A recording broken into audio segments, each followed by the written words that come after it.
chers oncles,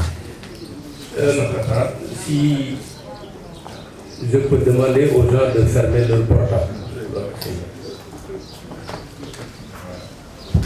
Merci, Monsieur le Président. Mes chers oncles, mes chères tantes, honorables invités en vos titres de grade, Monsieur Jean Abdoulaye Diouak. Je ne vais pas être long aujourd'hui, je vais juste me contenter au nom du professeur Ousmane Sène, absent du territoire sénégalais, vous souhaiter tous et à toutes la bienvenue au WAC, centre qui est devenu aujourd'hui une maison pour nous tous, parce que si c'est chez nous que nous dormons et que nous mangeons, mais c'est ici que nous nous nourrissons intellectuellement. Parce que maintenant, il ne se passe plus une semaine sans que nous nous retrouvions ici pour parler d'un ouvrage ou pour parler d'un thème, que le livre soit fait ou non par l'Armatan. C'est devenu maintenant une maison de ceux qui écrivent, de ceux qui discutent et de ceux qui parlent d'ouvrage. En cela, le professeur Ousmane Sène est toujours très heureux de vous voir en son centre. Et au nom d'Armatan Sénégal, au nom de tous ceux et de toutes celles qui prennent part à ces rencontres, nous lui disons merci et que M. Nian se charge bien de lui transmettre les salutations et les remerciements de tout le monde. Je vais juste dire un mot parce que je ne me lasserai jamais de le faire, surtout que la salle est constituée de personnes, de personnalités qui ont passé leur vie à servir ce pays de la manière la plus stricte qui soit, pour la bonne et simple raison que avoir la tenue et la manière dont ceux qui sont là sont arrivés, l'on n'a pas besoin de nous poser des questions sur les convictions qui animent ou qui ont animé ceux-ci quand ils étaient aux affaires. Raison pour laquelle je le dis au nom de la communauté scientifique historienne de ce pays, au nom de tous les jeunes de ce pays, témoignez, écrivez, laissez vos traces de vos parcours. Écrivez vos mémoires, écrivez vos témoignages. Un livre de 100 pages, de 80 pages, c'est largement suffisant. Pourquoi? Parce que en chacun de vous dort un pan, une partie de la mémoire collective de notre pays. Vous avez l'obligation de témoigner, de dire comment est-ce que vous avez travaillé quand vous étiez aux affaires, comment est-ce que vous avez passé votre vie. Cela éviterait aux générations à venir de reprendre les mêmes erreurs ou de refaire un travail de réflexion qui a déjà été fait. Pourquoi? Parce que il est de notoriété publique maintenant que le Sénégal est le pays qui réfléchit et les autres pays sont ceux qui exécutent les réflexions du Sénégal. Ce qui fait qu'on est là tout le temps à reprendre la même chose. Alors que si vos expériences sont consignées sur écrit, on n'a pas besoin de reprendre toujours le même travail. En cela, l'Armatan Sénégal a créé la collection Mémoire et Biographie qui est là pour recueillir les mémoires de tous ceux qui sont là, qui ont servi ce pays et qui ont quelque chose à raconter. On a forcément quelque chose à raconter. Écrire un livre, ce n'est pas quelque chose de fantastique.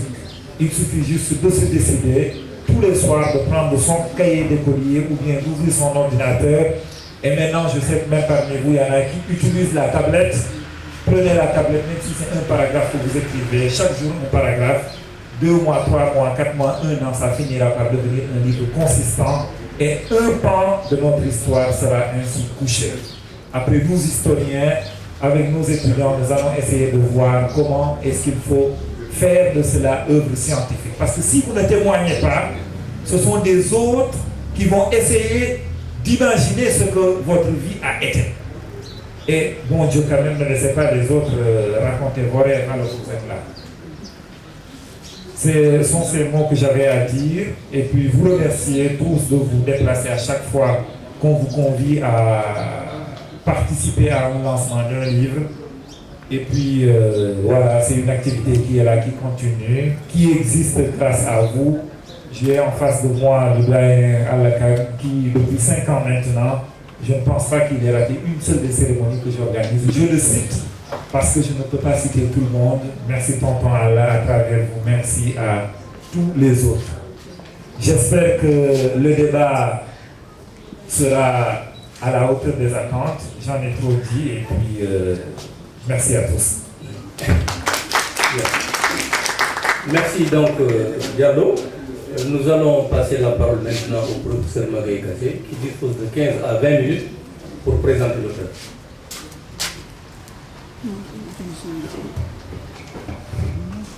Merci bien, monsieur le modérateur et chers amis. Parler de l'auteur de l'essai Le pouvoir de Wade, en l'occurrence de Mandiaye Gaye, est un exercice intéressant à plus d'un titre au regard de la situation de nos pays africains et de notre contexte d'aujourd'hui, contexte d'alternance après 12 ans de gabegie, de corruption, bref de malgouvernance.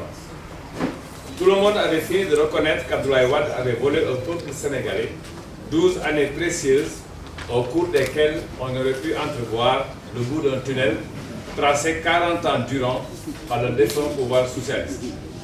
Y mettre un terme était devenu une tâche de salut national. Mandiaye Gaye y a beaucoup contribué. Mandiaye Gaye fait partie de ces hommes et femmes qui, par leur vie et la marque qu'ils leur ont imprimée, témoignent d'un sens élevé de la responsabilité sociale. Mais Mandiaye Gaye n'en présente pas moins des caractéristiques particulières dans son parcours et l'axe dans lequel il a inscrit son action. C'est d'abord un honnête homme, par les manières et l'esprit, à partir d'une éducation familiale qu'il a su fructifier. Il est d'un commerce agréable, distingué, courtois et ferme dans ses convictions et principes de vie.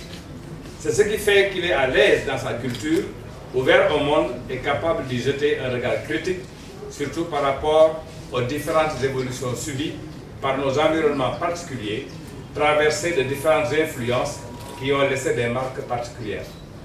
Nos pays, en effet, exploités et dominés des siècles durant, en accédant à la souveraineté nationale, n'en continuent pas moins à souffrir de l'ignorance, de l'exploitation, du manque de perspective pour des franges importantes des acteurs de changement positif, de l'exclusion du développement, du pillage de leurs ressources, du fait principalement d'élites politiques et intellectuelles corrompues, vassalisées, égoïstes et antinationales. Pour avoir vécu tout cela, il ne reste à certains hommes et femmes, pétris de valeurs démocratiques et sociales, que l'engagement pour des transformations sociales. Il est de bon ton, dans certains cercles opportunistes, parce que commode et facile, de se gausser de ce qui faisait la fierté de ceux qui accédaient par divers moyens à la connaissance précise des phénomènes sociaux caractéristiques de leur époque, notamment l'engagement politique, devenu aujourd'hui engagement politique et citoyen. Les deux termes d'ailleurs recouvrant la même compréhension de ce que doit être l'implication de tous et de toutes dans la gestion de la cité, faisant référence au sens même de la démocratie, entendu comme le processus par lequel chacun et chacune est appelé à participer à cette gestion, étant sollicité pour réfléchir, décider et contrôler l'exécution de toute stratégie visant à donner un sens de progrès à la vie. L'engagement, dès lors, revêt des caractéristiques encore actuelles, même si, par des artifices idéologiques de toutes sortes, qu'ils soient explicitement formulés ou qu'on tente de les asseoir sur de fausses vérités, voire même distillés à dose homéopathique pour être efficaces de manière durable, on tente d'en dévoyer le sens.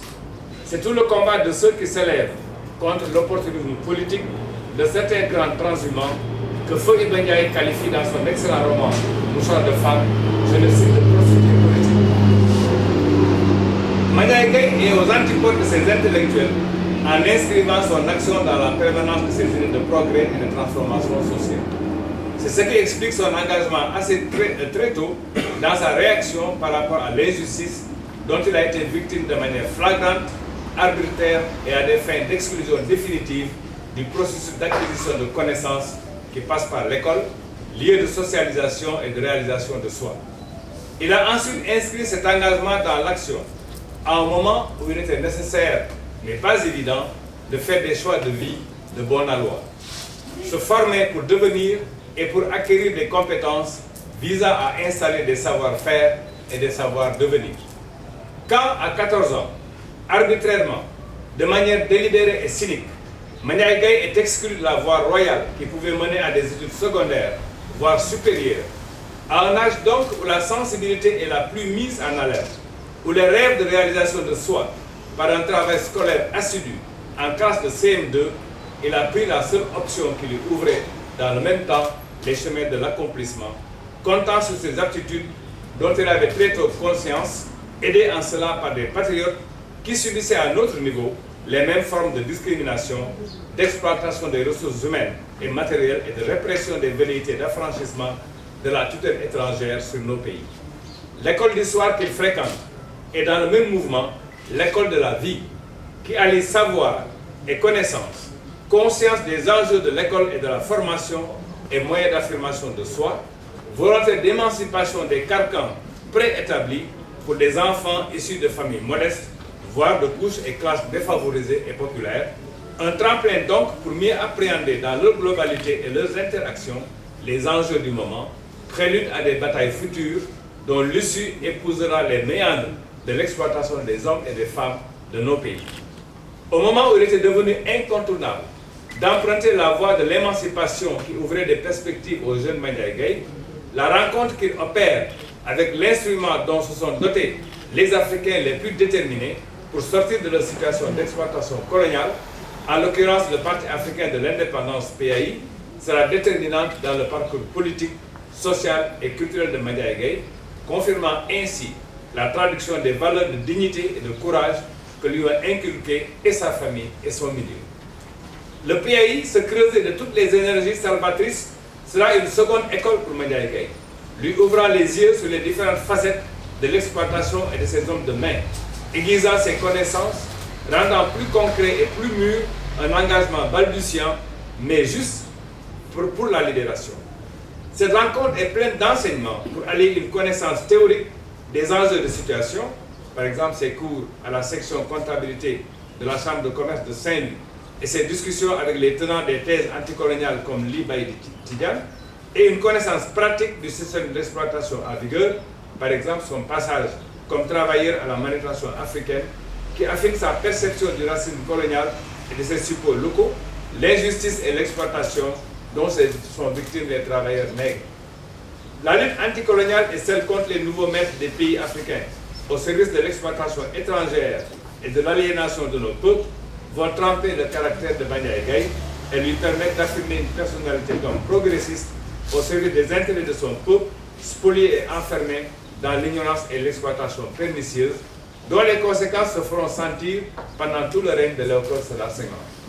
C'est ainsi qu'il faut comprendre les conséquences d'un engagement ferme qui va le conduire à la lutte clandestine et ses aléas, à comprendre la complexité du combat politique et idéologique de l'époque, l'importance de la solidarité de lutte qui lui vaut une formation d'économiste coopérateur de 2 ans à Moscou, mais également de répression et d'emprisonnement en 1965 pour délit de reconstitution de Ligue dissoute après l'interdiction de PAI le 1er août 1960. On se reportera utilement, entre autres, à l'ouvrage Réalité du manifeste du PAI au XXe siècle, publié en 2012 par les presses universitaires de Dakar, et à l'ouvrage fort instructif sur la lutte du PAI de Sadio Camara, l'épopée du Parti africain de l'indépendance au Sénégal, 1957-1980, publié aux éditions Harmattan en 2013. Cette lutte allie détermination et volonté d'accéder à des connaissances supérieures selon le fameux mot d'ordre de l'époque, des cadres conscients, politiquement formés et socialement utiles dans leur domaine de compétences, ce qui se traduit par l'obtention d'un CAP de comptabilité dès sa sortie de prison.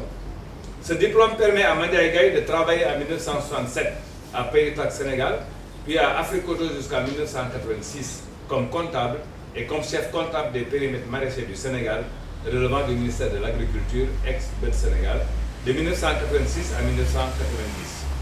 Cette vie active est complétée par des fonctions de secrétaire général chargé de la comptabilité des ressources humaines à l'Institut privé de gestion. La vie de Maniaye Gaye a toujours épousé les contours de la situation dans laquelle était et est encore plongé notre pays singulièrement et plus généralement celle du continent. C'est en cela qu'il porte toutes les caractéristiques d'un révolutionnaire au sens plein, celui qui ne débite pas son temps en séquence, mais réfléchit de manière permanente et collective avec ses camarades aux meilleures stratégies de lutte pour sortir notre pays des différentes ornières dans lesquelles les pouvoirs successifs l'ont plongé.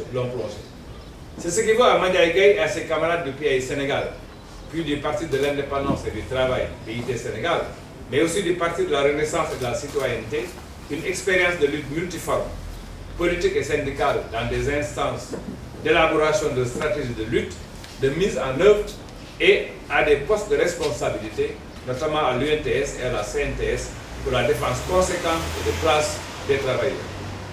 Ce travail d'organisateur serait à tout le moins incomplet si Mandiaye Gaye, à l'instar de beaucoup de ses camarades, n'y ajoutait un travail inlassable d'éveilleur de conscience et de veille,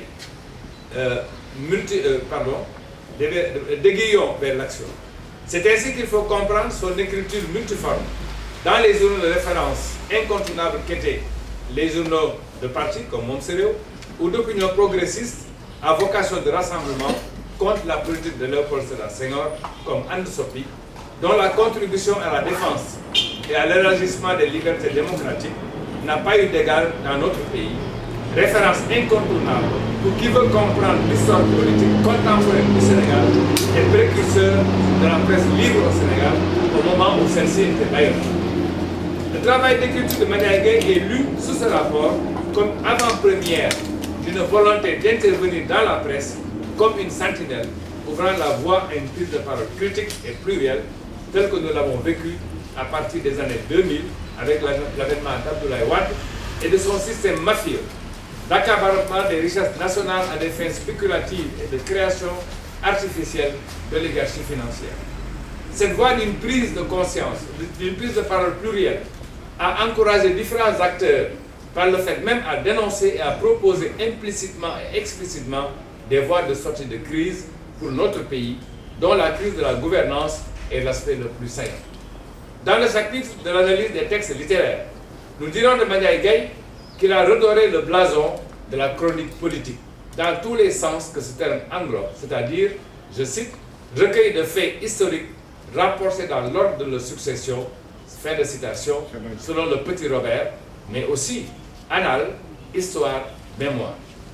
L'histoire de la Troisième République sous Abdoulaye Wade devrait faire l'exégèse des chroniques de Mandiaye Gaye pour comprendre les différentes étapes d'un processus de liquidation d'un État national dont les fondements ont été inexorablement sapés par une gouvernance peu vertueuse et peu soucieuse de l'intérêt public au profit d'une gestion planique et de destruction de ce qui fonde la nation sénégalaise, une et indivisible, dans la pluralité de ses ethnies, de ses croyances religieuses, dans la défense conséquente de la laïcité qui en fonde l'esprit sous ce rapport, dans sa devise du commun vouloir de vivre ensemble.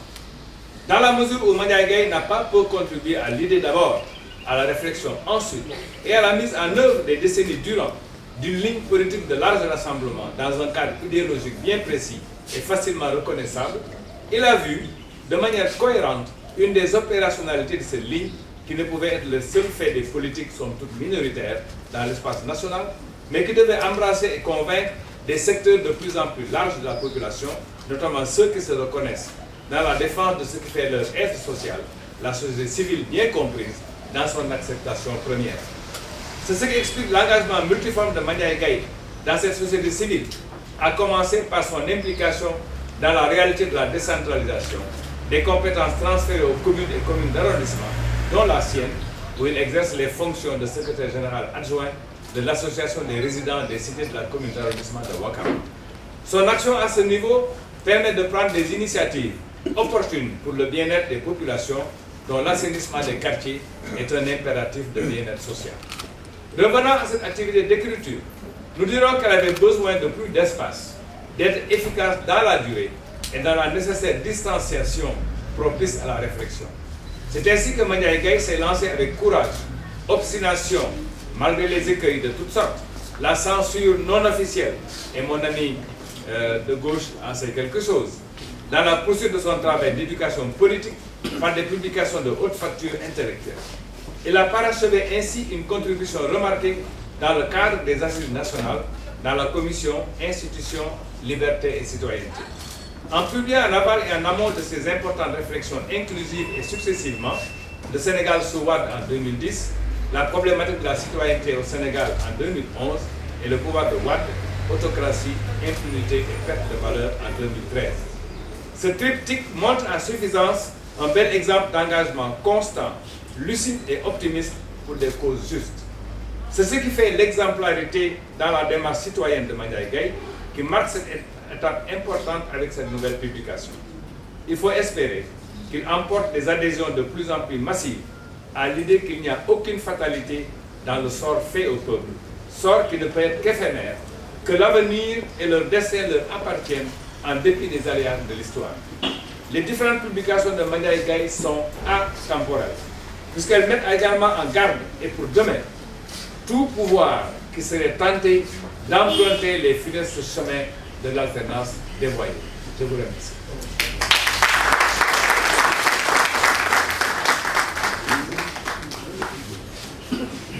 Merci beaucoup, professeur.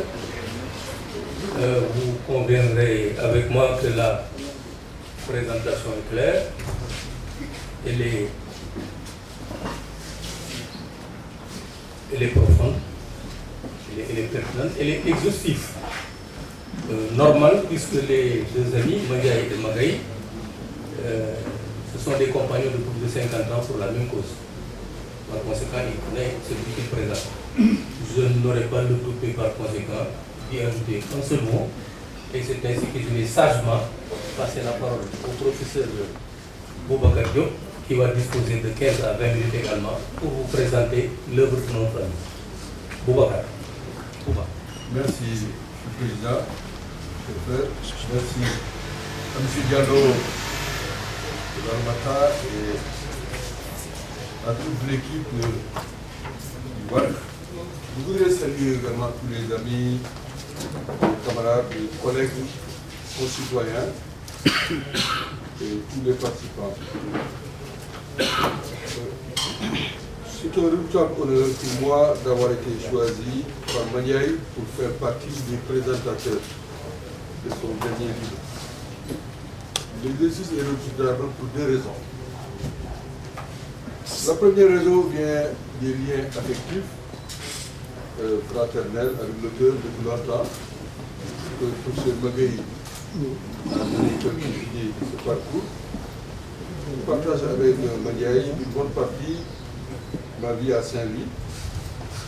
Et la génération à laquelle j'appartiens, celle qu'on peut appeler 68 ans, doit beaucoup en termes de legs intellectuels, culturels et sociopolitiques à celle de Mandiaye et des militants des années 50 et 60 qui ont grandement contribué à la lutte pour l'indépendance nationale, l'éducation et la formation de la jeunesse. Il me suffit de citer son ami Feu Boubacar Sall, directeur général et fondateur de l'IBG, qui a fait partie, je peux dire, de mes mentors à Saint-Louis et qui fait partie des personnes auxquelles il a dédié ce livre. Grand Boubacar Sall était avec mon cousin Lamine Camara, des amis inséparables. Et c'est par ce duo que j'ai connu Mandiaye, Bouba Diallo ici présent, et tant d'autres. J'aurais pu citer Ablaye Bathily ici président, Ablaye Bathily du CESTI, d'autres comme Gabriel Gomis, Ibrahim Adem, Golbert Diagne, etc. Ces aînés-là et d'autres nous ont beaucoup aidés. Je vais essayer, et j'aurais pu lui présenter d'ailleurs mon texte, puisqu'il est mon voisin à Wakam, et ensuite on est dans la même association à Kao dont Magaye a parlé. On est dans le même bureau. On vous conviendrait donc qu'il est très difficile d'être objectif. Mais je vais essayer de l'être. La deuxième raison est à la fois politique et académique. J'ai suivi l'itinéraire du président Wade. Je l'ai fréquenté quand il était dans l'opposition, et moi-même à l'époque du secrétaire général du CS, quand j'ai été aussi membre de la coalition Bok Yakar, qui avait en 1993 participé aux élections. J'ai connu le président Wade également quand on était dans ce qu'on a appelé Bok Sopi, éphémère. Et aussi quand j'étais membre du Front d'action de la société civile, quand en 2000, le président du Conga, avec Alioune Tine, Mam Adama et Mazid, on a essayé de faire en sorte, et régulièrement on le rencontrait, pour que le fichier puisse être considéré comme un fichier. Voilà. Le président Wade, je l'ai rencontré également à la suite de l'alternance à 2 reprises. La première année de l'exercice de son pouvoir en 2000, dans une délégation du Conga, et la dernière fois en 2011, quelques mois avant sa défaite. Alors, durant cette longue période, j'ai eu la chance d'échanger avec des adultes aussi qui l'ont bien connu à différents moments de sa vie. Quand le président Wade était étudiant en France, enseignant à l'université de Dakar, avocat, expert, consultant à travers le monde. Bref, ce que je veux dire, c'est qu'avec le président Wade, on a eu des échanges parfois sereins, fructueux, parfois houleux et confus. Alors, pour cette raison, aussi l'exercice n'est pas très facile.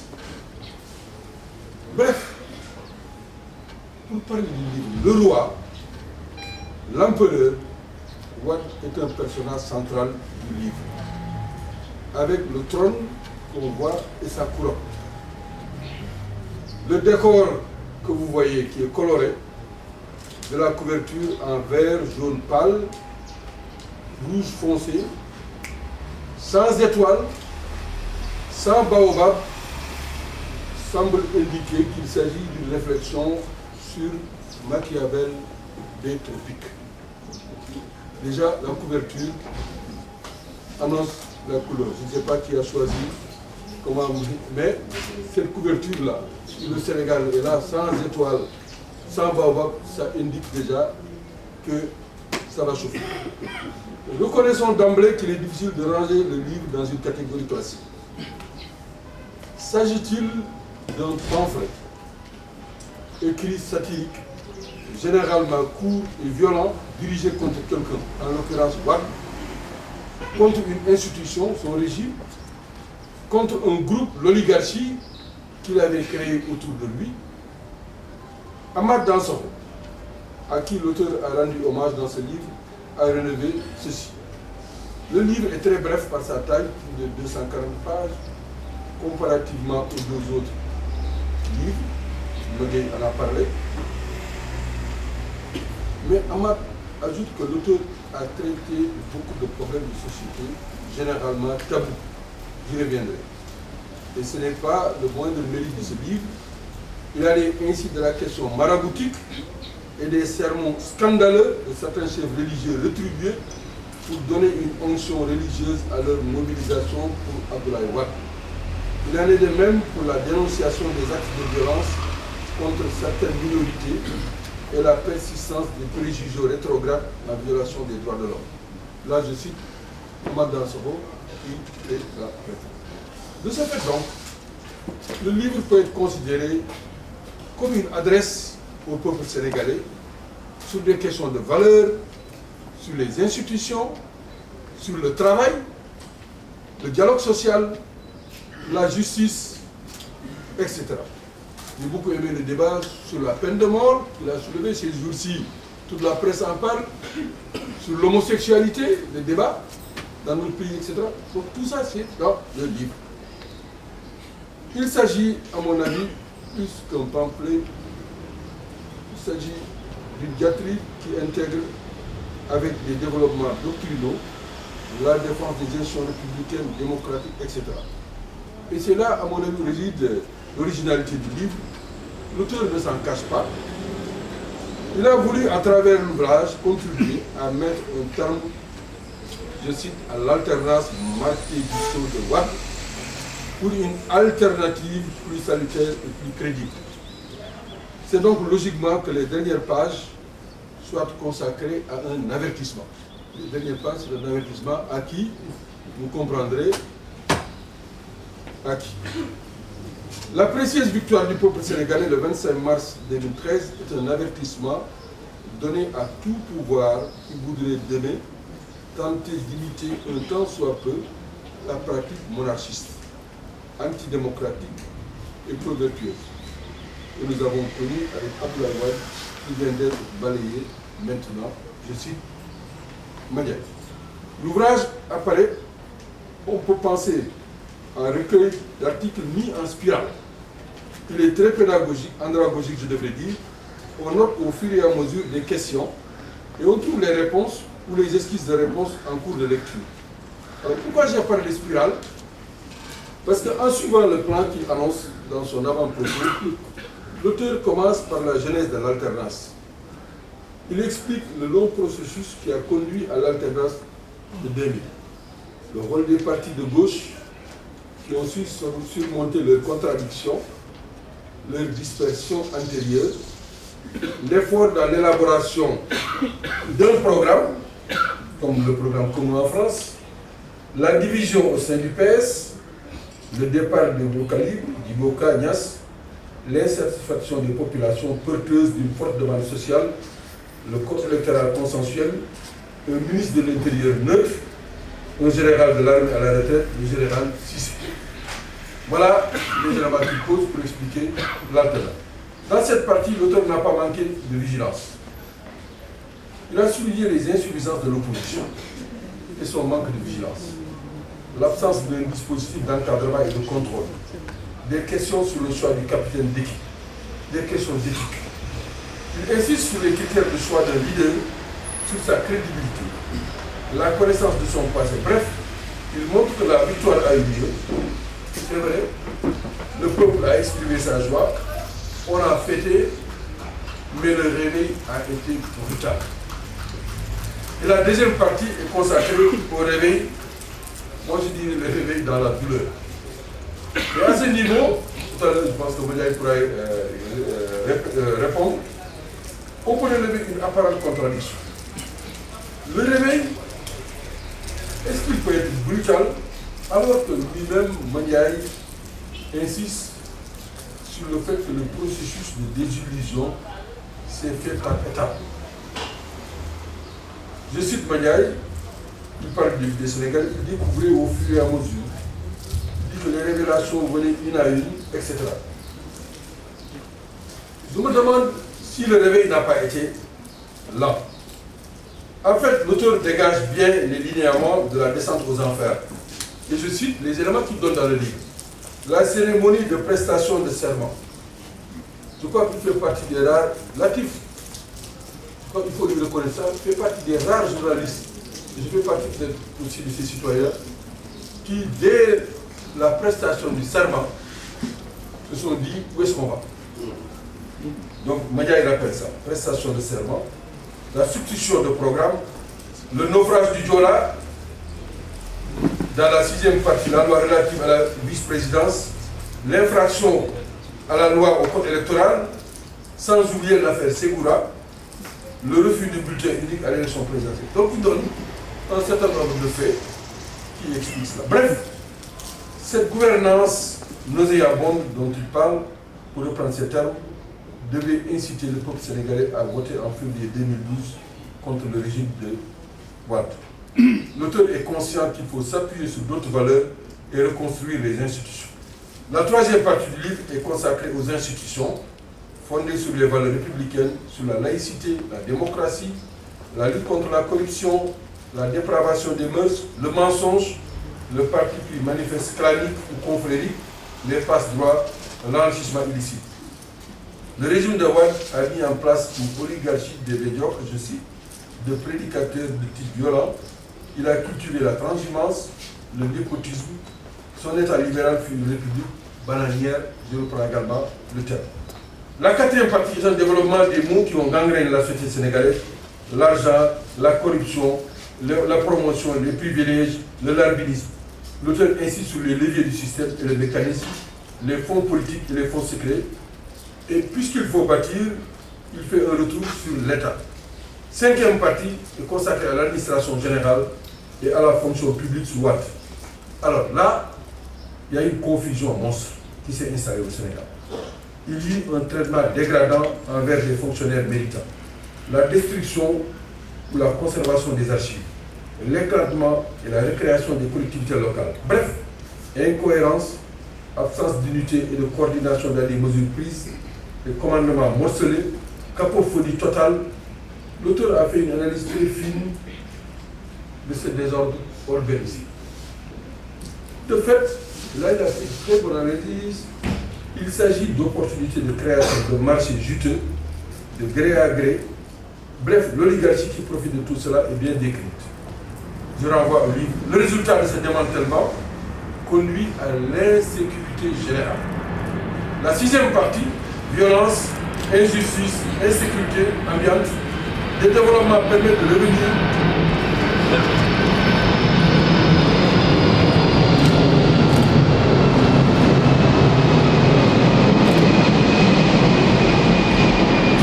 Alors, le développement permet de revenir sur le passé de l'homme. Son rapport à la violence durant son séjour dans l'opposition, son rôle et ses attitudes dans l'assassinat de Bensei et la liste des crimes du régime du président Wade de 2000 à 2012, depuis l'assassinat de l'étudiant Balla Gaye en 2001 jusqu'à celui de Mamadou Diop en 2012. Le pouvoir, pendant 12 ans, ne s'est pas consacré aux questions essentielles qui intéressent le peuple, à savoir l'emploi, la nourriture, l'eau, l'électricité, l'environnement sain. Ainsi, la septième partie est consacrée à l'emploi, aux syndicats, à l'entreprise nationale, à la démocratie sociale et au coût de la vie. Wade n'a pas respecté ses engagements de création de millions d'emplois.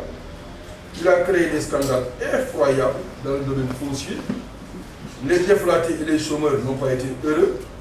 Agences, fonds et mutuelles sous les Wade n'ont pas répondu aux attentes des jeunes et des travailleurs. C'est pourquoi son régime, dit-il, doit être balayé et jeté dans les poubelles de l'histoire.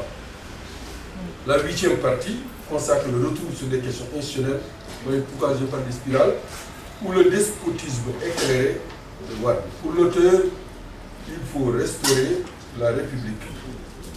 Maniaï est un acteur des assises nationales et du M23, et il est d'avis qu'il faut se mobiliser pour frayer la voie à la deuxième alternance post-indépendance.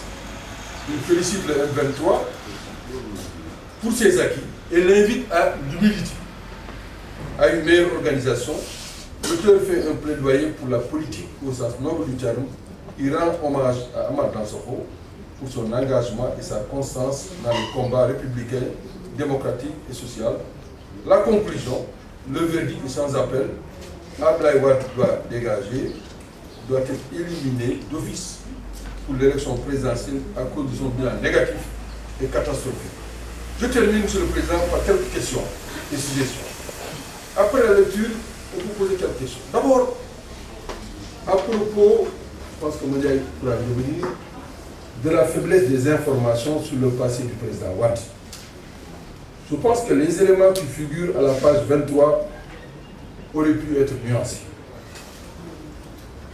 Est-ce que les leaders de l'opposition n'avaient pas assez d'informations sur le président Wade? Amady Alidien a produit un ouvrage remarquable sur la FEANF, la Fédération des étudiants d'Afrique noire, et donne des informations éclairantes sur la vie militante de Wade étudiant.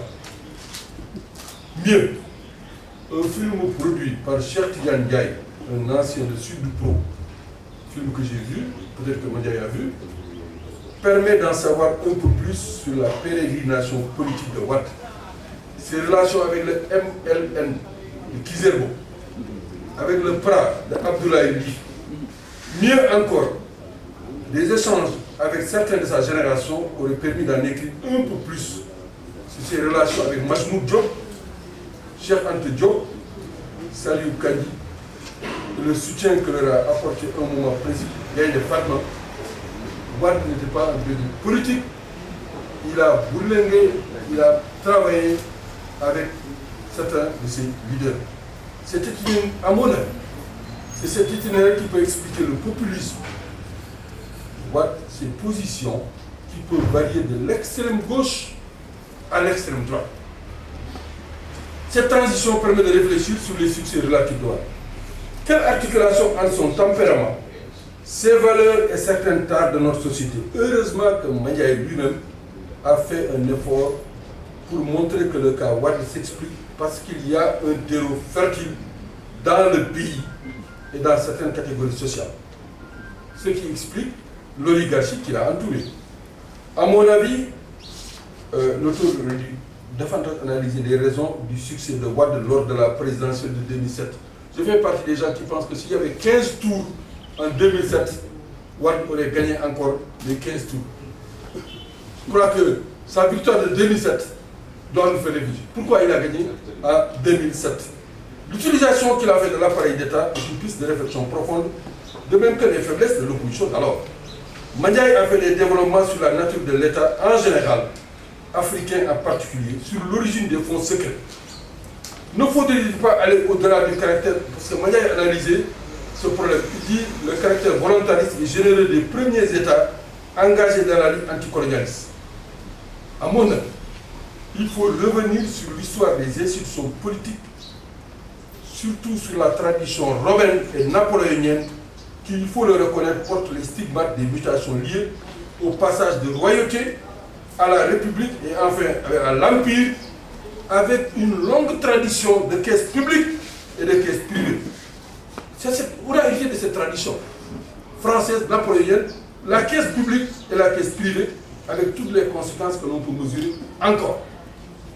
Sur la nature de l'État, surtout sénégalais, même s'il a fait un effort de nuancer à propos de l'apport du président Dia, je pense que c'est intéressant de tenir compte.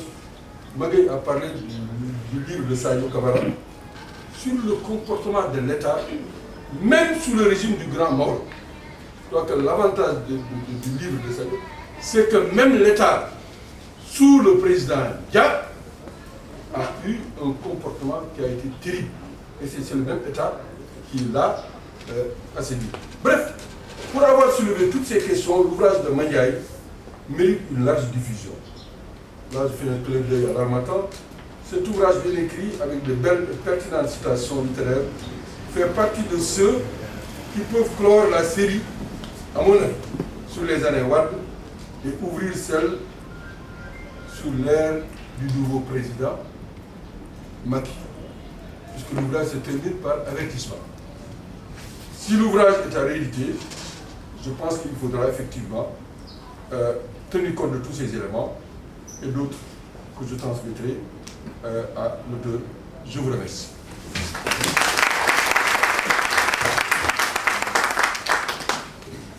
Eh bien, merci mon cher ami, mon frère Bouba.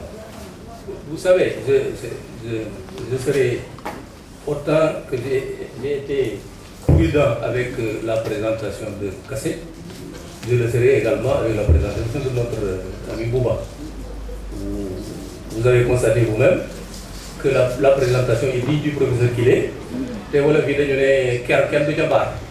Vous comprenez ça? Même ceux qui ne sont pas diaboliques. Par conséquent, je me garde d'ajouter quoi que ce soit à cette présentation. J'ajoute seulement, très rapidement, en direction de Mandiaye, en quelques mots. Mandiaye, c'est vrai, hein, c'est des gens qui le connaissent surtout Kassé depuis un demi-siècle. Je l'ai connu bien après, mais nous sommes devenus des amis. Plus que des amis, nous sommes des parents. Mandiaye, c'est mon complice également. Nous avons, côte à côte, pendant de longues années, entre 2000 et 2012 en particulier, nous avons mené le combat contre cette gouvernance-là que vous connaissez.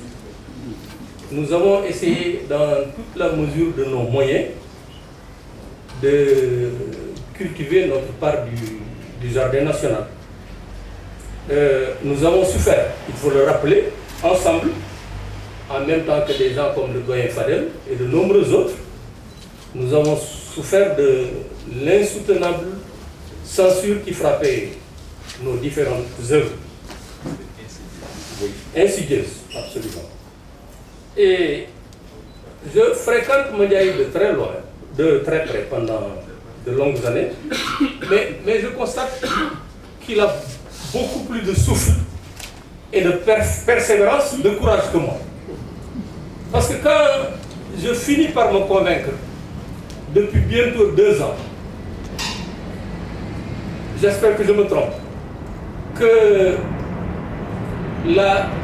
l'enracinement de la gouvernance pour lequel nous avons travaillé pendant de longues années n'est pas pour demain. Après 2 ans, bientôt 2 ans de seconde alternance, j'ai commencé à perdre du souffle. J'ai commencé à n'avoir plus le cœur à l'ouvrage. Et vous avez constaté d'ailleurs que je me faisais rare dans les pages de contribution. Heureusement d'ailleurs que des amis m'encouragent, notamment mon cher Magaï tout à l'heure. Et je me rends compte même que des compatriotes m'interpellent sur les plateaux de télévision et devant les micros de radio. Mais moi, j'ai entendu ça plusieurs fois.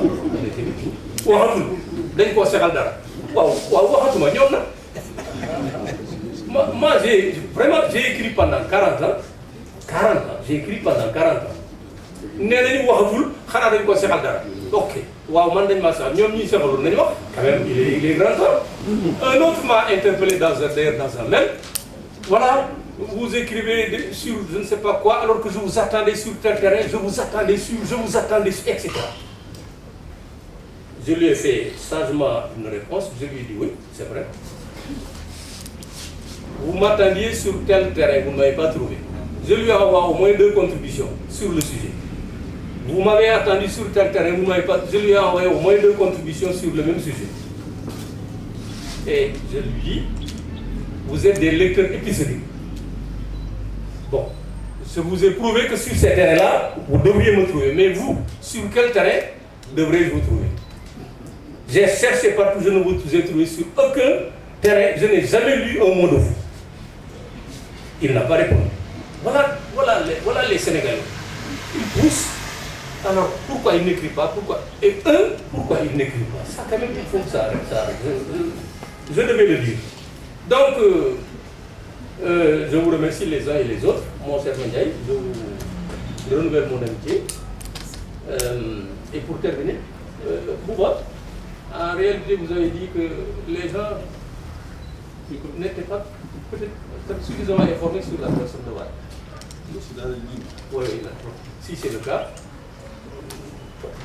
Je vous rappelais tout à l'heure, et j'ai cité Ahmad Dansoko disait là, nous le connaissions, nous savions qui il est.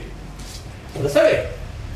Ahmad Dansoko disait à propos de sa candidature, et je l'ai cité d'ailleurs dans un de mes ouvrages, Maître Wade n'est pas le candidat idéal. Maître Wade n'est pas le candidat de mon idéal. J'ai repris ça à mon compte. Voilà Wade. Mais il est l'homme de la situation. Voilà ce qu'il a dit. En 2000, voilà comment c'était. On savait qu'il n'était pas le candidat idéal. On ne savait pas qu'il n'était pas le candidat de nos différents idéaux. Mais il était l'homme de la situation. Il fallait que Diouf parte. Et nous nous sommes mis ensemble, nous avons travaillé ensemble, nous l'avons porté au pouvoir. Malheureusement, vous savez ce qui a suivi. Voilà. Mes chers amis, je vous remercie et je vais ouvrir la liste. Ah, oui, excusez-moi. Ah, excusez-moi. Quand je parle je suis tellement passionné que... Voilà, Mandiaï. Mesdames et messieurs, chers invités, je vous remercie tous d'être venus honorer de votre présence cette cérémonie de dédicace.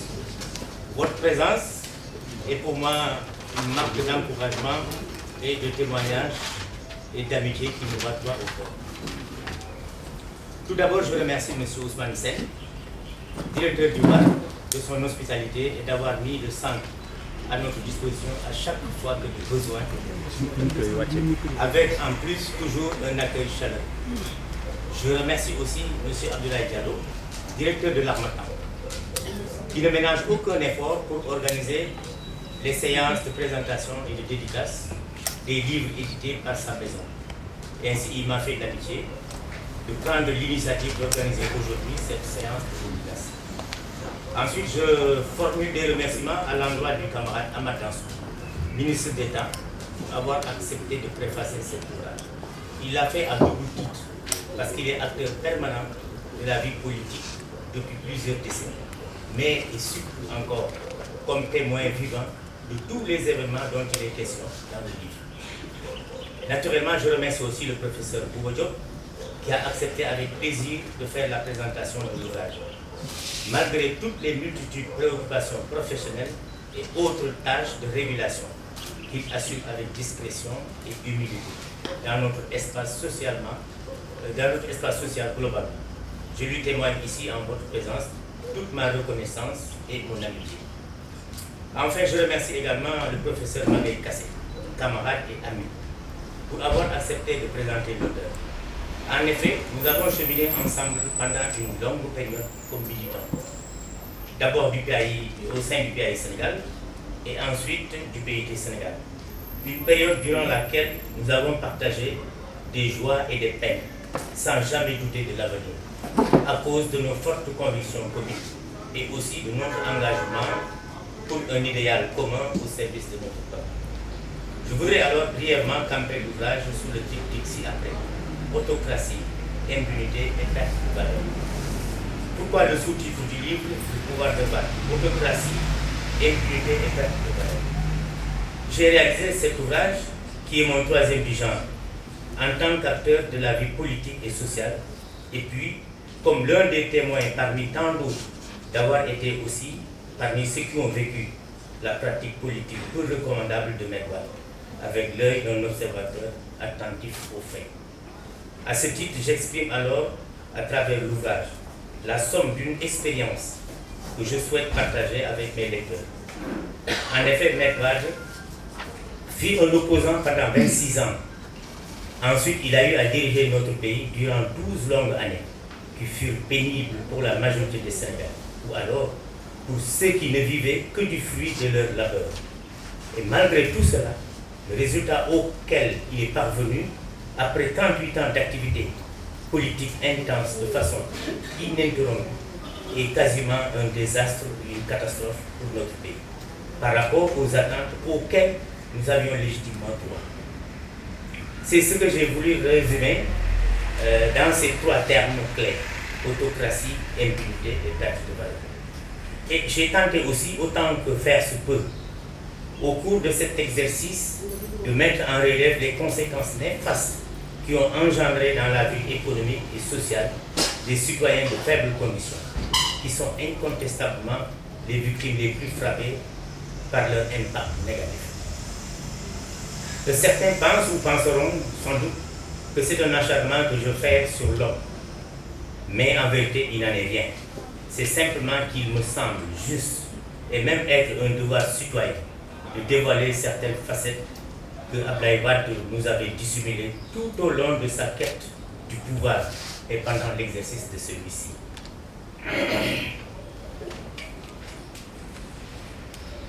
Bien des réalités gravissimes de gestion peu vertueuse de nos ressources et autres ignominies dans la gouvernance publique étaient hélas soigneusement cachées jusque-là à bon nombre de citoyens parmi nous. Il est alors utile et très important pour que nous en tirions toutes les leçons qui s'imposent pour l'avenir.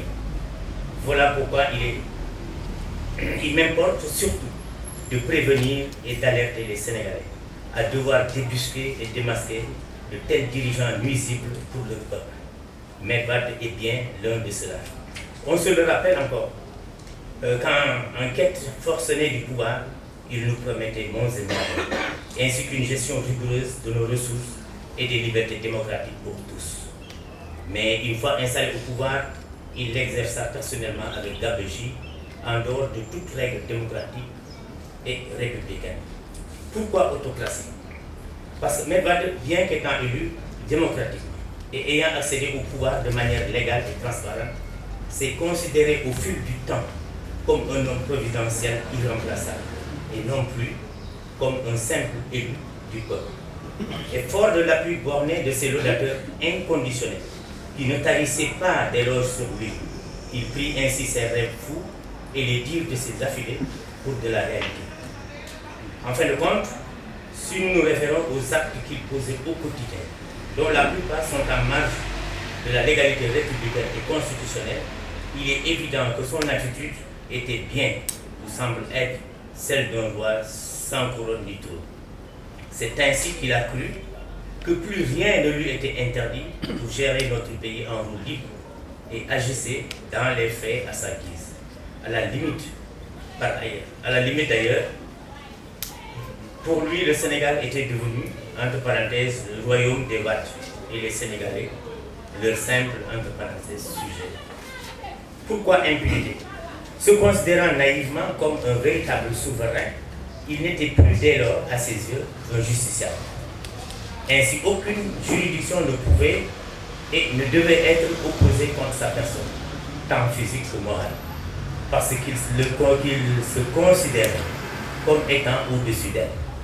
Et prenant cela comme une réalité évidente, Maître Wade mettait entre parenthèses toutes nos institutions dans leur entièreté, à chaque fois que celles-ci ne répondaient pas à ses désirs personnels, qui souvent étaient contraires et même de manière flagrante aux lois en vigueur dans la République.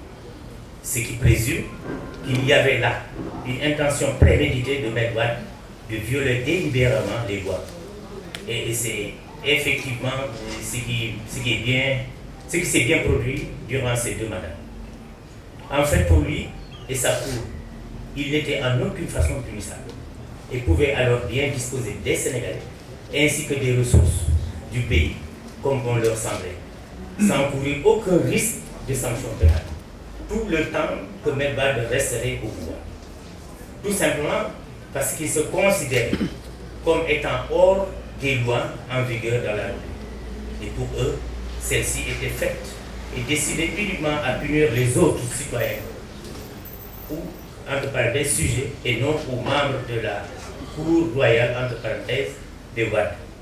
Il est bien établi que durant 12 ans de sa mandature, aucun des membres de sa famille ou de ses proches amis n'a été inquiété et traduit en justice pour délit de malversation, d'escroquerie ou de crime odieux, etc. Et cela, il est loisible à toute personne de bonne foi d'en faire aisément le constat. Et même si par hasard, certains parmi les cités le furent, ils ont été aussitôt libérés dès l'accession au pouvoir de Maître Wade. Et durant son règne, ce n'était pas par faute d'existence délinquants avérés en tout genre parmi ceux-là. Non, bien au contraire.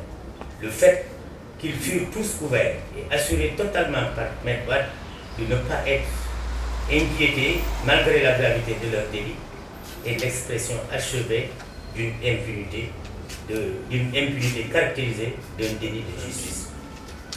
Cet état de fait ou de grâce a été un environnement favorable pour le clan Wade et ses affiliés qui trônent au pouvoir, de piller systématiquement sans commune mesure ni état d'âme les ressources essentielles de notre pays, assurer qu'ils étaient d'avance d'une impunité totale. Cette garantie ou assurance d'impunité sous Maître Wade a encouragé une bande organisée au sommet de l'État à commettre toutes sortes de forfaitures et de magouilles au cours de cette période dans notre pays. Et évidemment, c'était la voie ouverte à tous les vices qui jadis étaient condamnés par la morale, comme par exemple le vol, le mensonge, l'escroquerie, etc. Cette pratique malfaisante est attestée aujourd'hui par la découverte du gouffre à milliards dont nous avons toutes les peines du monde à démêler des écheveaux jusqu'ici. Nous avons commencé récemment dans l'affaire des biens supposés mal acquis et de l'enrichissement illicite à découvrir quelques pistes indiquant quelques refuges des paradis fiscaux à travers le monde où ces prédateurs auraient planté leur butin. Pourquoi perte de valeur? Mais quand un homme vous déclare toute honte bue et sans embâche que mes promesses n'engagent que ceux qui y croient, quel traité de confiance pouvait-on conclure dans un esprit tranquille avec un tel personnage? Et de surcroît, quand il vous en rajoute, c'est-à-dire textuellement, si c'est moi qui l'avais dit, alors je me dédie un point, c'est tout. Dans le cas d'espèce, on peut bien affirmer que dorénavant les vices se substituent à nos véritables valeurs. Alors de facto, dans notre pays, sous le règne de Wade, le vol, le mensonge, l'escroquerie, le gain facile ou illicite, etc. Toutes ces contre-valeurs-là, ils sont maintenant banalisées et deviennent d'ailleurs monnaie courante. Elles ne sont plus considérées au regard de la morale à la Wade comme des fautes ou vices, mais bien, entre parenthèses, des valeurs qui permettent à tout individu amoral de s'enrichir indignement et sans état d'âme. Comme ceux-là qui disent « Khalis, quel du collier, quel dommage, n'est-ce pas une catastrophe amorale et perdition totale d'éthique. Et pourquoi? Et pour conclure, à n'en pas douter, le vol et le mensonge ont été deux vices parmi ceux qui étaient les plus pratiqués sous le règne de Wade. Ces deux vices, équivalents d'ailleurs comme mal, ne se différencient en fait que dans la manière d'opérer. C'est-à-dire que le premier est un acte commis, tandis que le second est sous une forme d'expression verbale. Mais leur finalité comme vice est la même. L'inégalité sociale criarde et incontestable que nous avons tous bien notée dans la redistribution du produit national, œuvre commune de nous tous, aux citoyens de toutes conditions, se fonder sur un parti pris manifeste systématisé de main droite en faveur d'une catégorie donnée aux dépens de la grande majorité. Ceci a été décrié et fut l'objet d'énergiques protestations, de maintes et vives dénonciations par tous citoyens libres et des patriotes de notre pays. Il est bien évident qu'une société dominée par de telles forfaitures et pratiques contraires à l'éthique, à la morale, à la justice sociale, à l'équité et en un mot à toutes les vertus intrinsèques d'une société normée perd assurément ses valeurs sur les plus chères. Et notre pays sous Wade s'acheminait précisément et de façon inexorable vers la situation d'un pays en perte progressive de ses valeurs cardinales, avec le risque de devenir une société sans valeur de référence sociale et complètement déshumanisée. C'est cela ma conviction profonde du pouvoir de Wade.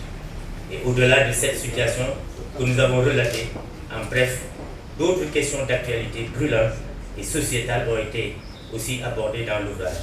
Vous pourrez les découvrir au cours de votre lecture. Je vous remercie de votre attention.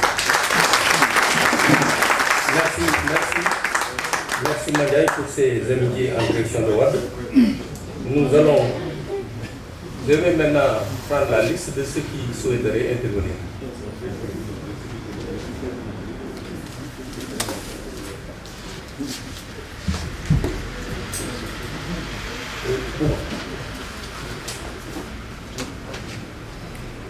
Le nom.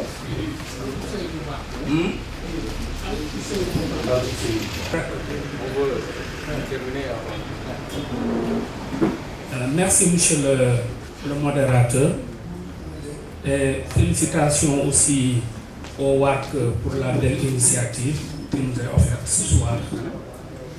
Bon, mes remerciements aussi à l'ensemble des intervenants pour la pertinence de leur réflexion.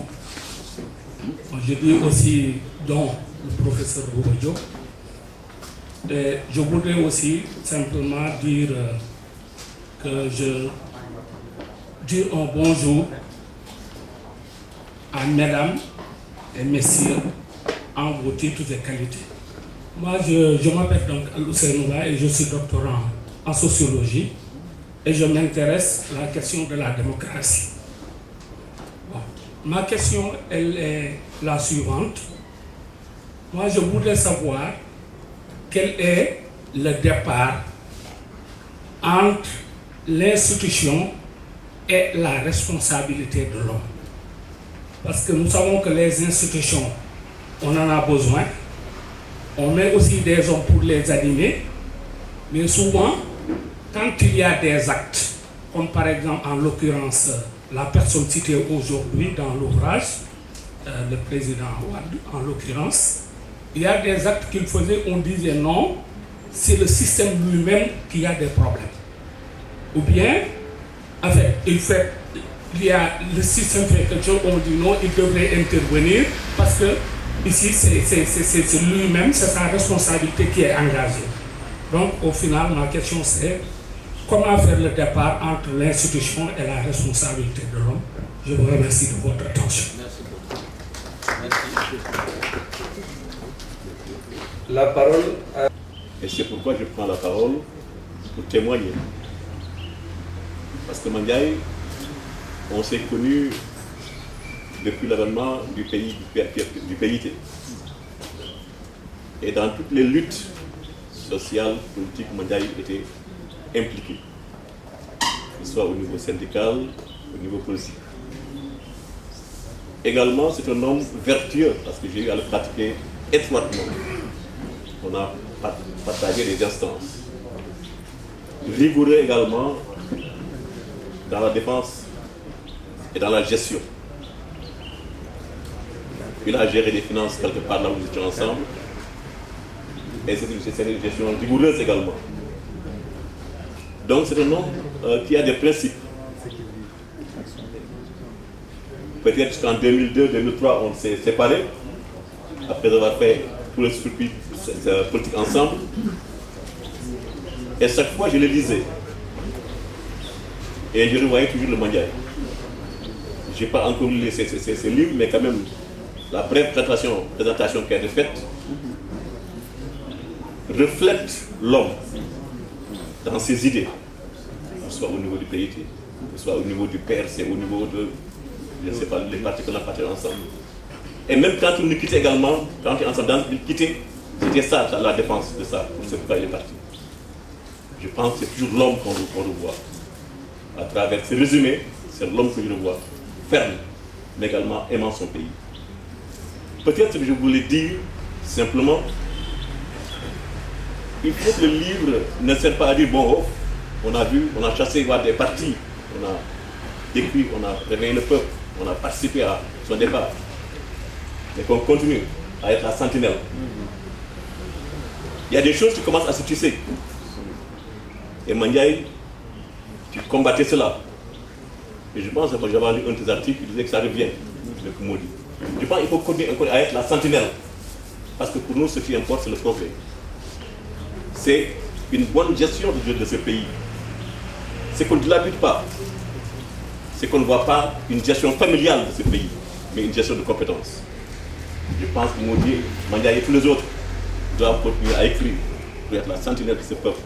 Parce que si on dort, le peuple, le pays est profondément agressé. Si on dort, on va encore perdre dans le trou. Il faut qu'on se réveille. Et vous devez participer à ça. Nous devons également continuer à lutter pour enfin les idéaux que nous partagions soient avec nous. Je vous remercie Mandiaye et du courage. J'ai écrit depuis 2000.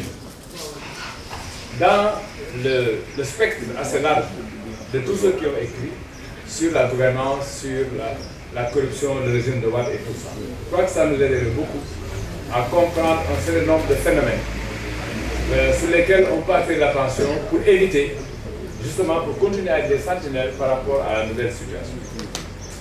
La deuxième chose, c'est que Bouba a posé la question de la faiblesse des informations sur Wade. Et je voudrais lier cette question-là, avant que Mandiaye y réponde, à une autre remarque. Nous connaissions tous Wade pour l'avoir fréquenté dans l'opposition. Et je voudrais me départir de beaucoup d'anecdotes qui renseignent beaucoup sur la personnalité de l'individu. Nous en avons parlé tout à l'heure, quand il était élève, quand il était étudiant, quand il était avocat, quand il était même à l'université. Moi, j'ai eu à dire que le fait que Senghor l'ait viré de l'université lui est resté en travers de la gorge pour avoir, par rapport à l'université de Dakar, l'attitude qu'il a eue, et je n'en dis pas plus. Je veux dire, au niveau, en tout cas, de sa tête. Je vais le dire. Parmi tous les enseignants de l'université, de très haut niveau, Wade a choisi celui qui était le moins qualifié pour diriger pendant un temps les destinées de l'université. Et je porte la responsabilité de ce que je dis. On n'a jamais vu un universitaire aussi nul du point de vue du maniement simple de la langue française. Deuxième chose, sur la question maintenant de Wade en tant qu'homme politique. Nous avons vécu ici les événements de Sénégal-Mauritanie.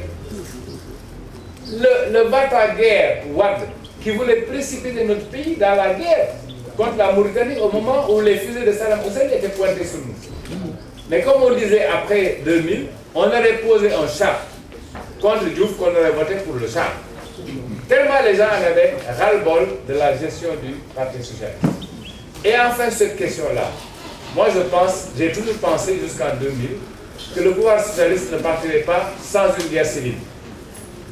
Il a fallu le mûrissement de conditions, même si c'était Wade, et l'échafaudage qu'on a mis en place pour que cela puisse se faire sans effusion de sang. Je ne dirais pas, Bouba, que entre, disons, tout le passage de Wade à différentes chapelles politiques, je ne dirais pas c'est l'extrême gauche. Tu es trop gentil. Wade est un anarchiste. C'est-à-dire quelqu'un anarchique, absent de tête, doublé d'un despote et de quelqu'un qui est d'une intolérance inqualifiable. Par rapport surtout à la bataille des idées. Wade a toujours raison, et ça, on ne le retrouve pas suffisamment dans le livre de Mandiaye. La place de l'État. Je crois que nous devons réfléchir très sérieusement. C'est ça la question qui a été posée sur la démocratie, la responsabilité individuelle et les institutions.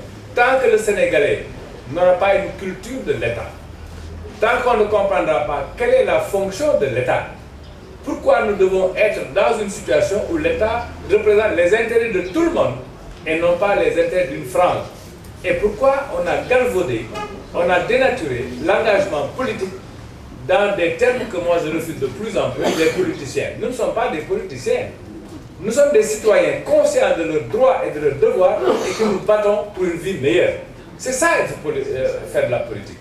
Donc je crois que ça aussi nous devrons le dire. Avancer de la démocratie, je termine par ça, et la transhumance. Je crois que moi je suis ulcéré quand je vois des personnages, je ne les appelle pas des personnalités, je les appelle à bon droit des personnages.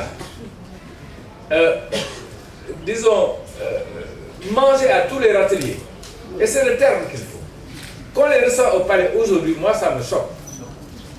Surtout sous le rapport de la forfaiture.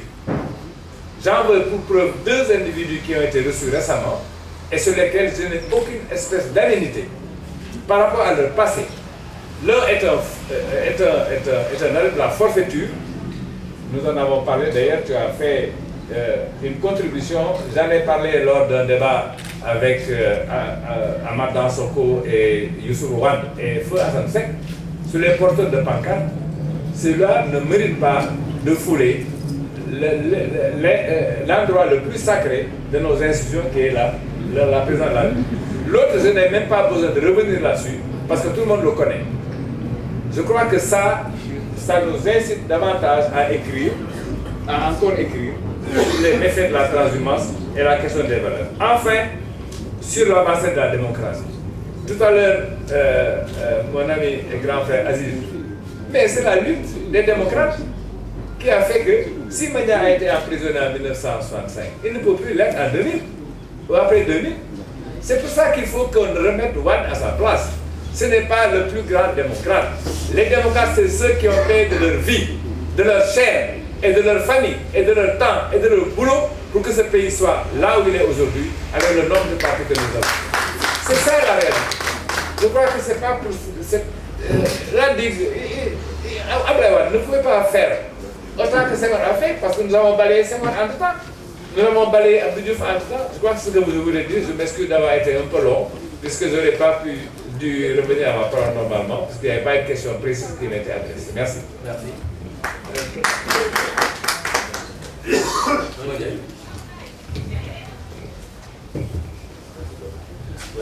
Je remercie ceux qui ont apporté plutôt des contributions, en nous témoignant du fond de leur amitié et tout. Et je trouve que pour mon épouse, elle ne fait que son devoir. C'est ça, c'est un devoir. C'est bien d'avoir accompli son devoir. Donc, c'est ça.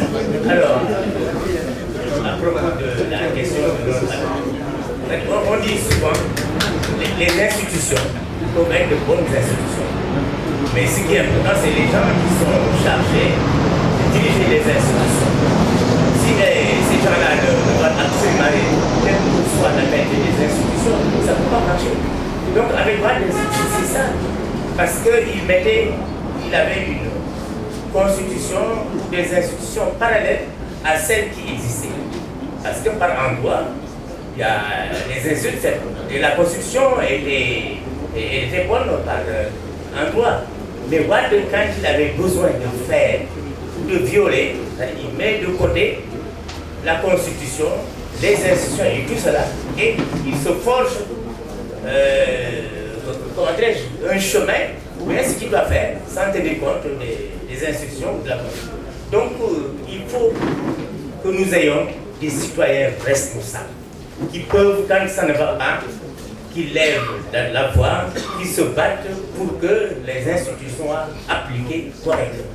Mais on a beau avoir la meilleure des constitutions, si celui qui est chargé de l'exécuter n'en tient pas compte, quoi qu'on dise, il faut que les citoyens arrivent à exercer leur droit qui est de contrôler, de veiller sur les gens qui sont chargés d'exécuter nos institutions. Parce qu'ils sont élus, mais pour une tâche donnée.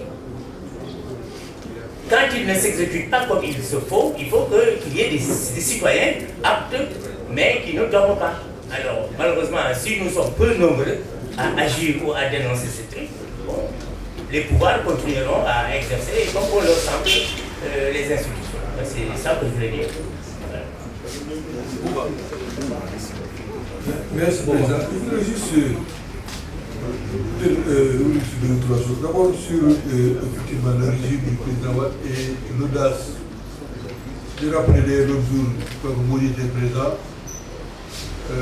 quand le président Wade, sur certaines questions, ça c'est pour rejoindre le collègue qui a dit que concernant les mœurs, les caractères, il y a un certain nombre de choses que nous vivons, il faudra du temps pour qu'on dépasse ces périodes.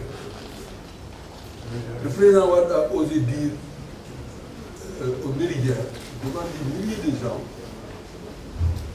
que la corruption, c'était en 2002, n'existe pas, que le mot d'ailleurs n'existe même pas dans nos langues, c'est les ONG et les associations qui nous créent des problèmes. Et ça, franchement, on était nombreux. Et il a fallu qu'un ministre lui dise à l'oreille, ah, président, vraiment, guerre sur Mami Khamnek.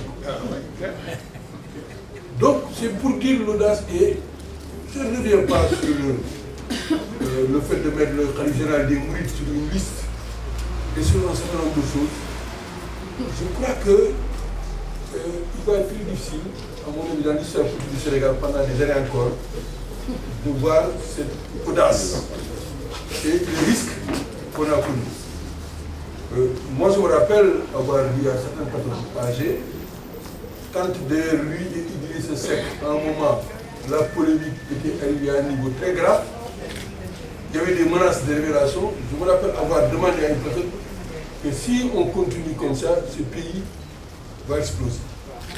Et heureusement que cette personne très âgée m'a dit, ne t'inquiète pas, ils n'oseront pas aller jusqu'au bout dans ce qu'ils disent dans le débat. Et je crois que c'est quelqu'un qui les avait bien connus. C'est pour dire que, vraiment, l'affaire Kadhafi, même, on aurait pu revenir.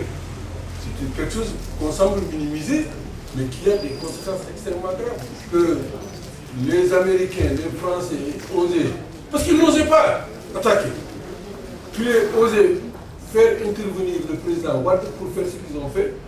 Je crois que vraiment c'est une page dans l'histoire sur laquelle il faudra revenir. Maintenant, le danger du retour au pouvoir, Allah l'a dit, je suis entièrement d'accord, il faut faire très attention. Hier, j'ai regardé la télévision, je suis très inquiet quand je vois qu'un certain nombre de personnages semblent maintenant justifier tout. Ils sont à l'aise. L'augmentation des honoraires, je ne vois pas. Je suis sûr que vous savez ce que je dis, puisque vous regardez les médias ces jours-ci. Donc je crois qu'Allah a raison. Il faut faire très très très attention. On ne sait pas où sont. Alors, je voudrais rapidement dire, sur la période de Senghor, je suis d'accord avec Aziz. Les déviations les plus graves, je dis à certains que la crise de 62, il faut y revenir.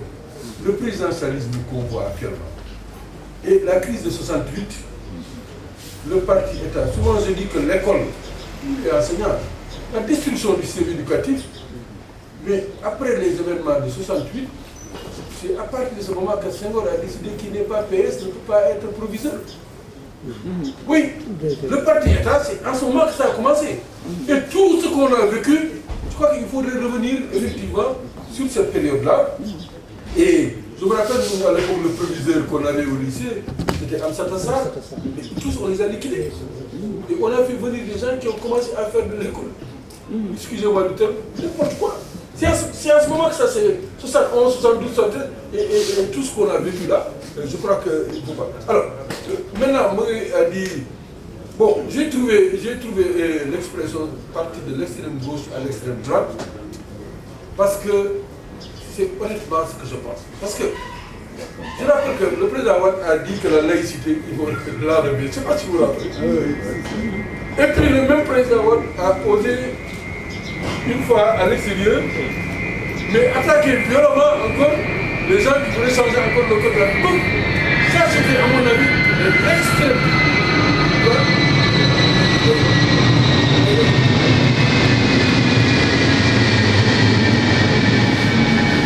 Alors, maintenant, pour la populisme, l'extrême gauche, ce qui s'appelle l'extrême gauche, mais aujourd'hui, on subit les conséquences. C'est le président Wade qui a décidé que tout étudiant qui n'est pas boursier aura une aide. Je ne sais pas si vous imaginez. Ça, c'est des positions d'extrême gauche. Même les communistes ne peuvent pas, dans un pays, dire que ça, ils peuvent le faire. Et pourtant, le président Wade l'a fait actuellement, je crois que le régime actuel ne sait pas comment sortir de cette situation. Voilà le problème sur lequel il faudra discuter sérieusement. Et je termine en disant que la bourse, pour toutes ces questions-là, je termine sur maintenant l'attitude de l'opposition, parce que, honnêtement, si on fait notre autocritique de tout cela, le président Wade a osé faire ce qu'il a fait, en partie parce que dès les premiers jours, on a vu les partis de l'opposition, ils réchauffent avec postes, avec affaires ministérielles. Tous les partis de l'opposition, leurs militants complètement déboussolés. Les gens commencent. Je crois que là aussi, c'est un problème au niveau de la société sénégalaise. Il faut qu'on réfléchisse sur ça. Il n'aurait pas osé faire ce qu'il a fait s'il n'avait pas vu un certain spectacle. Ça a permis d'accélérer notre chose. Donc, sur ces questions-là, il faut qu'on revienne, qu'on interroge notre façon de voir. Voilà ce que je voulais dire, Moni. Merci. Voilà, mes chers amis, je vais lever là, mais avant, je voudrais quand même dire deux mots. D'abord, faire bien les hommages qui ont été prononcés à l'endroit de notre épouse. Je n'ose rien dire, je n'ose pas dire ce que je pense de son théorie, parce qu'il y a des gaïens et des matchs. Mais vous imaginez déjà ce que je pense. Elle mérite ses hommages. Quelqu'un a dit que Wade est passible de la haute trahison. Il a parfaitement raison. Et d'ailleurs, j'avais l'habitude dans mes contributions, aussi bien dans mes contributions, de dire que, en comparant un Wade à un Bush, j'ai dit la longue gouvernance de Maître Wade est jalonnée de scandales de toutes sortes, aussi graves les uns que les autres. Et chacun de ces scandales, le moins grave de ces scandales, est infiniment plus grave que l'affaire du Watergate qui a valu à Nixon sa démission forcée en 1974. Le moins grave des scandales de Wade conduirait un président normal en prison. Donc vraiment sa place, c'était d'abord à Rebeuss, avant tous les autres. Et j'ai ajouté un autre Wade n'est pas possible. Et j'ai dit probablement que Dieu a dû annuler la formule avec laquelle il a créé. Alors, pour le retour le risque que les PDS reviennent, je crois que s'il y a ce risque-là, c'est parce que les fleurs de la deuxième alternance n'ont pas porté leur fruit. Je crois. Si vraiment la deuxième alternance était ce que nous espérions, ces gens-là seraient en train de raser les murs aujourd'hui. Et beaucoup d'entre eux seraient déjà en prison. Mais maintenant, ils prennent de la couleur, ils traitent le président de tous les noms d'autres, ils sont à l'aise. Alors qu'ils devraient aujourd'hui en train de raser les murs.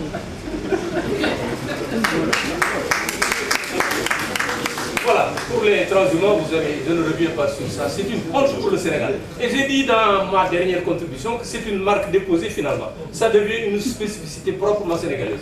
Et un de mes amis, dans le Larousse, je l'ai rappelé, dans le Larousse, édition 2012, maintenant on dit transhumant au Sénégal, personne qui quitte son parti.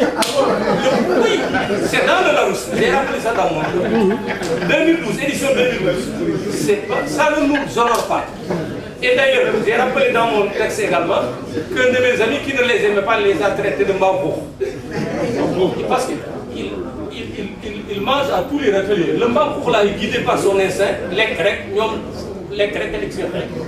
et j'ai dit qu'il n'a pas tort de les comparer au Mbambour. Et d'ailleurs, c'est faire un jour au Mbambour que de les condamner.